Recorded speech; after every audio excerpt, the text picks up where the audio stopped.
शहजादी part 6। चंद मिनटों की सिसकारियों के बाद खाला का काम तो हो गया था और मुझे यकीन था कि रोहित भाई भी फारिग हो गए होंगे। थोड़ी देर के बाद नेहा खाला बोली कि रोहित, अब तो तुम खुश हो ना, मैंने तुम्हारा काम कर दिया है और तुम्हें राखी का जबरदस्त तोहफा दे दिया है। तो रोहित भाई बोले कि बिल्कुल, मैं तो बहुत खुश हूँ, बस अब शोभा से गिफ्ट वसूल करना है। खाला बोली कि सच रोहित, तुम शोभा से भी ऐसा गिफ्ट लेना चाहते हो?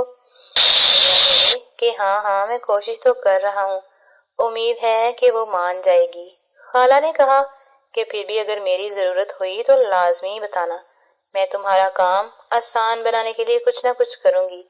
रोहित भैया बोले कि हाँ जरूर, अब जाओ अपने कमरे में, मैं भी सो रहा हूँ, कल रात को दोबारा आना। नेहा खाला बोली कि जनाब फिक्र मत करो, जितने दिन रहूंगी तुम्हारा काम नहीं रुकने दूंगी। इन दोनों की बातें सुनकर मेरा अजीब सा हाल हो रहा था।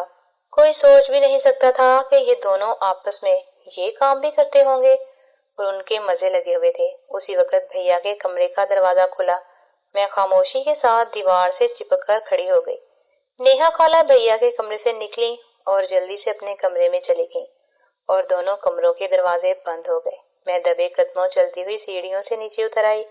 मेरी अजीब सी कैफियत हो रही थी। मुझे उन दोनों पर रश्क आ रहा था। दोनों ने मिलकर इतना एंजॉय किया था और इतना सुकून लिया था, ये मैं सोच ही सकती थी। उसी वक्त मेरे दिल में ख्वाहिश आई कि काश नेहा खाला ना आती तो भैया अपनी सारी तवज्जो मेरी जानब रखते, लेकिन अब तो उनको प्यारी सी नेहा खाला मिल गई थी तो वो मुझे वक्त कहाँ देंगे। मैं सीढ़ियां उतर कर अपने कमरे में आ गई और बिस्तर पर लेट गई। अभी भी मेरे कानों में खाला की सिसकियां ऐसे गूंज रही थीं जैसे मंदिर में घंटियों की जलतरन बजती हो। मेरा दिल चाहने लगा कि काश मैं इसको सिर्फ सुनने की बजाय देख भी सकती तो फिर उतना मजा आता। इन्हीं सोचों में गुम मुझे नींद आ गई। सुबह जागी तो घर में मामूल से ज्यादा चहल पहल थी। जाहिरी बात है आज राखी थी।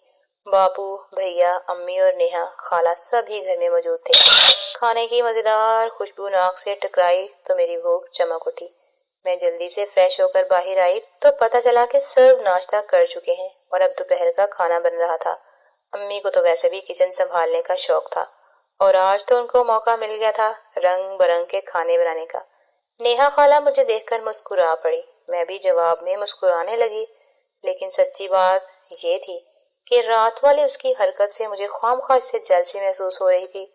ऐसे ही तो कंवारी नहीं फिर रही थी अभी तक। हालांकि शादी की उम्र निकली जा रही थी, जिस्म भी खूब बन गया था, बल्कि आज तो मुझे कुछ ज्यादा ही बड़ा भरा लग रहा था। फिर मैंने नोट किया कि नेहा खाला चलते हुए थोड़ा सा मुश्किल महसूस कर रही थी, जैसे टांगों में कोई मसला हो।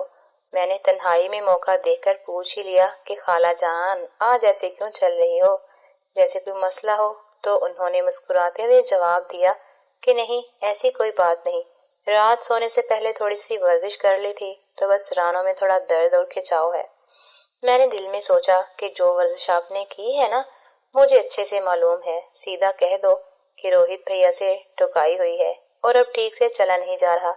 लेकिन ये बात मैं सोच तो सकती थी, लेकिन खाला से कह नहीं सकती थी। दोस्ती और बेतकल्लफी अपनी जगह, वो रिश्ते में मेरी सगी खाला थी। वैसे आज मैं खाला का कुछ ज्यादा ही जायजा ले रही थी। कातल हसीना लगती थी। मोटी मोटी खूबसूरत आंखें, तीखी नाक, गोरा सफेद रंग और बारीक से गुलाबी होंठ। इस बार तो इनकी पोस्ट भी पहले से काफी सेहतमंद थी, जैसे इसे काफी खुराक मिलती हो। और खुराक कौन सी मिलती थी, रात मैंने देख लिया था। वाह रोहित भैया, कितने खुश नसीब हो आप, आपको घर की पली हुई मुर्गी मिल गई। मैंने रोहित भैया को नजरों में उतारते हुए सोचा तो वो भी मेरी तरफ देख रहे थे। मुझे उनसे शर्म आई तो मैंने घबरा के अपना चेहरा दूसरी तरफ कर लिया और नाश्ता करने बैठ गई, जो अम्मी ने मेरे लिए मेज पर सजा दिया था। नेहा खाला तो छत पे जाके फोन पे किसी से बात कर रही थी, लेकिन रोहित भैया फारिग बैठे थे। मुझे अकेली को नाश्ता करते देखा तो जल्दी से उठकर मेरे पास आए और मेरे गाल पे बोसा लेकर बोले कि गुड़िया, आज तो राखी है ना, मुझे बांधोगी ना अपने हाथों से। मैंने कहा जी भैया, क्यों नहीं, मैं नहीं बांधूंगी तो और कौन बांधेगा। रोहित भैया अपना मुंह मेरे कान के पास लेकर बोले, जो तोहफा मैंने तुमको दिया था ना, उसकी डोरियां मैं खुद बांधूंगा। मैंने बुरा सा मुंह बनाते हुए कहा कि भैया, आपको मेरी क्या जरूरत, नेहा खाला आ गई है ना, تو ان کی کمر پہ ڈوریاں باندھو اور کھولو، ویسے بھی ان کی کمر مجھ سے زیادہ لچکیلی ہے۔ میری بات سن کے روہت بھیا کے چہرے کا رنگ ایک لمحے کو بدل سا گیا اور وہ بولے کہ گڑیا کیا مطلب ہے تمہارا؟ میں نے کہا بھیا میرا مطلب تو کچھ نہیں، بس ایسے ہی کہہ رہی تھی کہ نیہا خالہ آئی ہوئی ہے نا تو یہ سوگ ان کے ساتھ پورا کر لو۔ بھیا بولے کہ گڑیا گفٹ تمہارا ہے تو تمہاری پہاڑیوں پہ باندھوں گا نا، خالہ کا اس سے کیا لینا دینا۔ میں خاموش ہو گئی، لیکن بھیا ابھی بھی الجھن بھری نظروں سے مجھے تکتے جا رہے تھے۔ انہیں شک پڑ گیا تھا کہ میں ان کے رات والے تعلق کے بارے میں کچھ نہ کچھ جان گئی ہوں، لیکن پھر بھی وہ بے یقینی کا شکار تھے۔ بہرحال وہ سارا دن خوب موج مستی میں گزرا۔ ہم سب گھومنے کے لیے باہر بھی گئے اور رات گئے واپس آئے تو سب تھکن سے چور تھے اور سونے کے لیے اپنے اپنے کمروں میں چلے گئے۔ خالہ بھی اوپر کمرے میں چلی گئی تھیں، لیکن روہت بھیا میرے کمرے میں آئے۔ میں موبائل پہ کوئی گیم کھیلنے میں مصروف تھی۔ بھیا کمرے کا دروازہ اندر سے بند کر کے میرے بستر پہ آ کر میری گود میں سر رکھ کر لیٹ گئے جیسے وہ چھوٹا معصوم بچہ ہو۔ وہ پہلے بھی کئی بار مجھ سے ایسے ہی لاڈ اور پیار کرتے تھے، لیکن آج میرا دل اندر سے خطرے کی گھنٹی بجا رہا تھا۔ کیا ہوا بھیا، سب ٹھیک تو ہے نا؟ میں نے پوچھا تو وہ بولے کہ ہاں یار بس تھوڑا سا تھک گیا ہوں، رات بھی نیند پوری نہیں ہوئی اور ابھی بھی سارا دن گھومتے پھرتے گزر گیا۔ میں نے بھیا کے بالوں میں پیار سے انگلیاں چلاتے ہوئے کہا کہ رات آپ کی نیند کیوں نہیں پوری ہوئی؟ تو وہ بولے بس ایسے ہی تھک گیا ہوں، جسم میں تھوڑا تھوڑا درد ہے۔ مجھے پتا تھا کہ ان کے جسم میں تھکاوٹ اور درد کیوں ہے۔ میں نے کہا کہ بھیا آپ کو دبا دوں؟ تو وہ بولے کہ گڑیا اس کی ضرورت نہیں، بس دل کر رہا ہے یہاں بھی تمہارے ساتھ سو جاؤں، اوپر چڑھنے کی بھی ہمت نہیں ہے۔ میں نے بھائی کی بات سن کے کہا کہ لگتا ہے بھیا آج ایک دن دو شکار کھیلنے کا سوچ رہے ہیں، پہلے یہاں پہ چھوٹی کشتی میں سواری کرے گا، پھر اوپر جا کر دوسرے کی ٹھکائی کرے گا۔ میں نے کہا بھیا بھلے آپ سو جاؤ، یہاں پر کون سا مسئلہ ہے، لیکن نیہا خالہ اوپر اکیلی کیسے سوئے گی؟ انہیں ڈر لگے گا۔ بھائی کہنے لگے کہ کل بھی تو وہ اکیلی سوئی تھی، میں تو نہیں سویا تھا اس کے پاس۔ میں نے کہا بھیا بھلے کمرے میں اکیلی تھی خالہ، لیکن ساتھ والے کمرے میں آپ بھی تو تھے نا۔ آج وہ رات کو ڈر گئی تو بلا وجہ شور نہ مچا دے، کیونکہ رات میں چھت پر چہل قدمی کے لیے آئی تھی تو خالہ کی ہلکی ہلکی سسکاریاں سنائی دے رہی تھی جیسے وہ نیند میں ڈر رہی ہو۔ میری بات سن کر بھائی اٹھ کے بیٹھا اور مجھے کہنے لگا کہ تم رات اوپر چھت پر واقعی گئی تھی؟ میں نے کہا گئی تھی تو کہہ رہی ہوں نا۔ بھیا بولے کہ پھر تم نے جو نیہا خالہ کی سسکاریاں سنی وہ کس طرف سے آ رہی تھیں؟ میں نے کہا بھیا مجھے تو ٹھیک سے کچھ سمجھ نہیں لگی، لیکن ظاہری بات ہے کہ ان کی آوازیں ان کے کمرے سے ہی آ رہی ہوں گی نا۔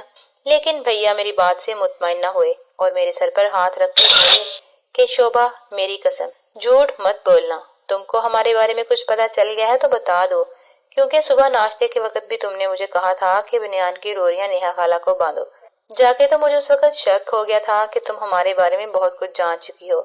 میں نے کہا بھیا ہاں جب رات میں اوپر آئی تو نیہا خالہ کا کمرہ خالی تھا اور مجھے آپ کے کمرے سے سسکاریاں سنائی دے رہی تھی تو میں نیچے اتر آئی۔ بھیا نے میرا بازو پکڑا اور بولے کہ تم نے پھر کیا سمجھا؟ میں نے کہا بھیا مجھے کیا پتا، بس جو معلوم تھا آپ کو بتا دیا۔ لیکن بھیا نے میری بات کا یقین نہ کیا اور بولے کہ بتاؤ نا تم نے کیا سمجھا تھا؟ میں نے جب دیکھا کہ بھیا ہر قیمت پہ پوچھنا چاہتے ہیں تو میں نے کہا بھیا مجھے تو یوں لگا تھا کہ آپ ان کی ٹھکائی کر رہے تھے۔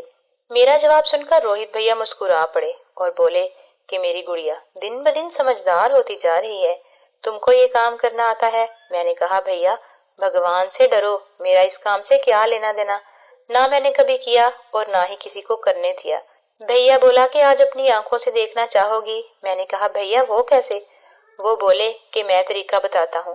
اس ناول کا اگلا حصہ نئی آنے والی قسط میں اپلوڈ کیا جائے گا۔ اگر آپ کو ہماری نالج پسند آئی ہو تو پلیز چینل کو سبسکرائب کر لیں اور ساتھ دیے گئے بیل آئیکن کے بٹن کو کلک کر لیں تاکہ ہماری نئی آنے والی قسط آپ کو آسانی سے مل سکے۔ شکریہ۔